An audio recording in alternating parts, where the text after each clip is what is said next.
Hi there, it's the groovy historian, and it's Mr. Awesome on the other side.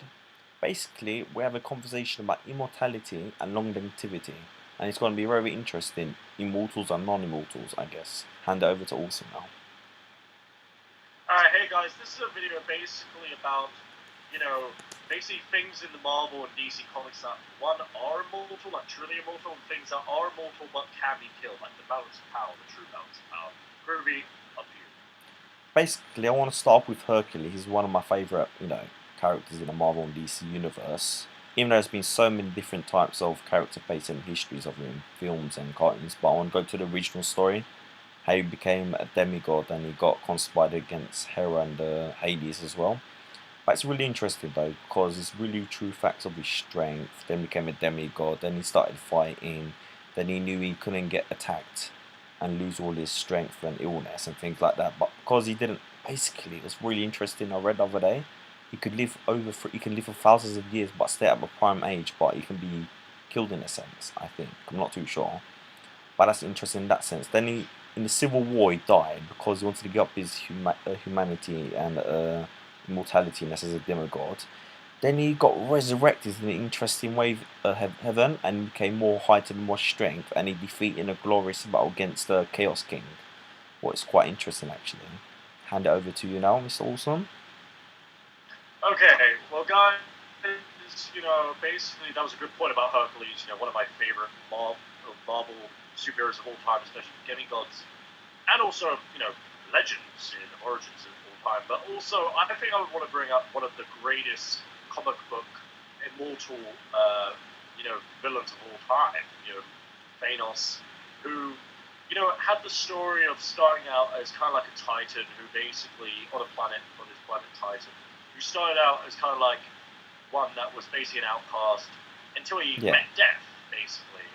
And then, Death, as we all know, well, people will know from the comics, he was in love with Death, and she gave him this.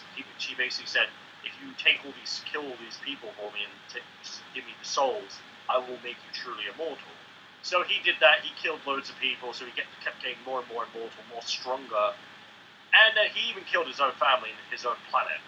And he started killing more and more people all over the galaxy, more followers. He became truly immortal when he got the Infinity Gauntlet. That's when he became invincible. And but there was, when he came up against the Avengers, the Inhumans, Guardians of the Galaxy, and loads of the rest of the universe, there was only one person that could defeat him, and that was Captain Marvel, the Kree, basically. So in a way, he was mortal, but there was someone or something that could kill him. Over to you, Group. That's really interesting factors actually, Mr. Awesome. Well, I'd like to bring up one of my favourite characters ever in X-Men, of course, is Apocalypse. And his origins goes back 5,000-6,000 years, even more. And he was like an alien, advanced alien, the first mutant ever, of course. And he got sent to Egypt, and his original name was Sabal al-Nur. And I think he got trained by this tribe or something. And as he grew, and he got more stronger, and everyone knew he was elite. Then he overthrown the Pharaoh. Then he's found this interesting technology, like celestial technology, aliens. Then he started advancing himself. Then he started to change all these molecules and all sorts. Then as the ages go on in the stories, as they say in the comics, he became gods. He got worshipped in Egypt, Maya, Aztecs, and all sorts. Then he got disgusted with the world. Then he went dormant for like 1,000 years or so. Then he got reawakened by his follower, Ozymandias, I think.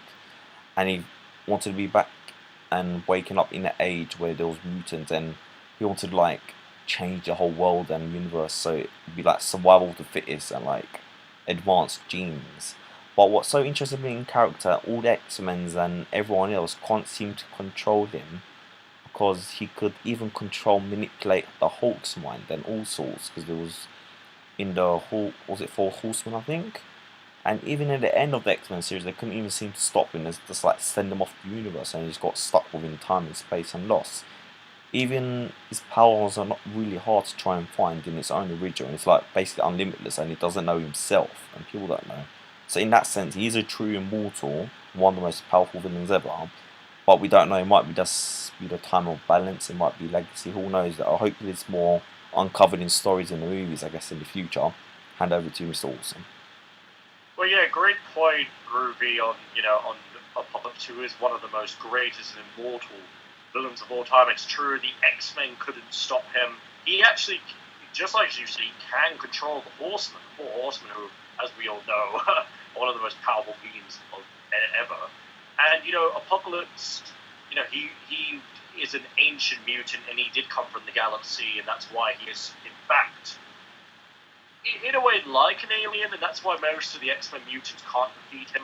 So basically, if you were to get someone that might be able to defeat him, it would probably be either a Thanos, a Galactus, an Ultron, Ronan the Accuser, Silver Surfer, Captain Marvel, and Guardians of the Galaxy maybe.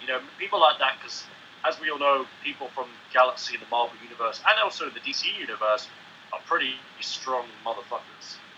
Hmm. And over to you, Groovy. Well, I find that a really interesting debate. Because could you imagine if it was a four-way battle between Darkseid, Thanos, Apocalypse, and even Ultron or something like that? And how devastating would that last? Do you think it would be like a tiresome battle of unlimited energy? Well, I think the fight would probably eventually come down between.